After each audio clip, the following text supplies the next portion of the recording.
Welcome to Design Diary, the podcast where you get to look inside my board game design notebook as well as what's going on inside my head. We look at a new word each day from the sense of mechanics, tone, theme, or inspiration for a full game. Today's word is regardless, despite everything. This is so hard. I'm just going to start with that. I read a little bit about how the word irregardless sort of replaced the word regardless in the English language, or sort of confused the two for a little while, which was really interesting because you do still hear irregardless meaning regardless. But there's just, it's, this is like the word but, like, it's like, so there's nothing there.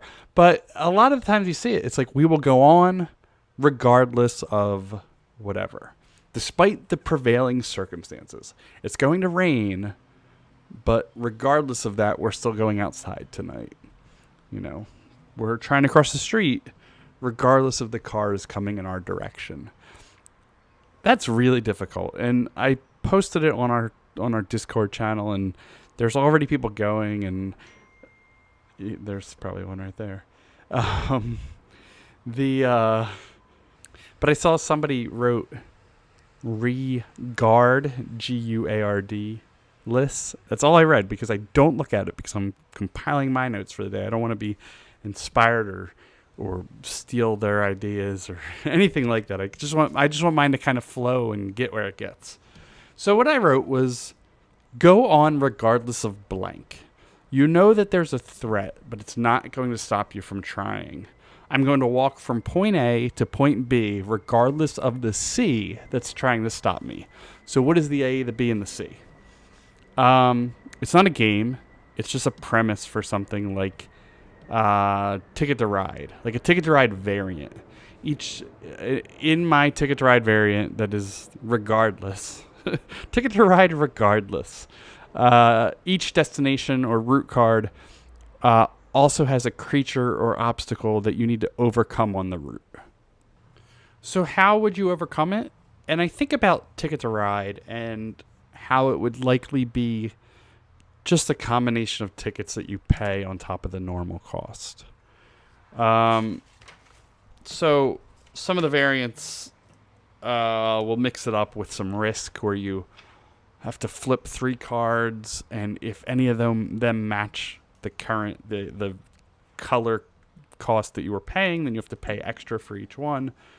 But I don't think any of that's extremely exciting, especially for something thematic like you're being attacked on your route, or you have these, locals on the route that you have to fight your way through. So my first thought was to go outside of the norm and add a dexterity element where you place these around and you're tossing at them, which is fine. It's divisive. Dexterity is very divisive. I've made a dexterity game that I love, but people love or hate it. So I don't see that going over very well. Kind of like the catapult in Carcassonne. They released it. It obviously went over well enough for them to release it, but it is the butt of many jokes. So you don't essentially want that. But if I was going to do that, it would just tell you how many are on that route, where they are. You toss your cards out, the little tiny cards, which makes it even harder, trying to cover them up. And then, rewards for each one that you cover up. If you cover up part of the track, that could be a problem. If you cover up somebody else's track, maybe that's a good thing. So I would play that. I just don't think everyone would play that. So the next thing I tried to do was not try to design a Ticket to Ride variant. And I started looking at what my own game would be. So my own game, it would probably be some sort of route building game, obviously pulling from the Ticket to Ride idea, but it's different in that it's a fantasy land. You're in search of clues for some, it's very generic fantasy. You're searching for clues for some evil mastermind that's taken over the land. So I would also make it co-op because it fits the theme, and I feel like if we're all going for this same person, we're probably working together in some aspect. So we're building to this grand battle, but on your journey, you're going to travel the land in search of the clues and for tools. So you get a map card that says your route is from A to B, and then C is your enemy. During all this time, you're going to choose which routes to take and which order to take them. And instead of Ticket to Ride, where they're just, around the land and nothing matters where you are as the character, you as the character need to follow these routes and go from point A to point B. So your next one has to connect to it. So that's the first big difference. But the second is each one has clues and tools to find the final villain. So as you get this, here's who you have to defeat, you see it on the map, I can say, well, I can't really take that one yet because I don't have the tools to defeat that villain. So I need to take this easier route, A to B, with the little tiny goblins that I got to defeat. So I think it would all be randomly generated too, which I think is cool. You get a location, you get the other one, you get these the little villains or the little enemies. And then I'm like, I don't like that one. Let me look at another one. And another one goes in a different direction.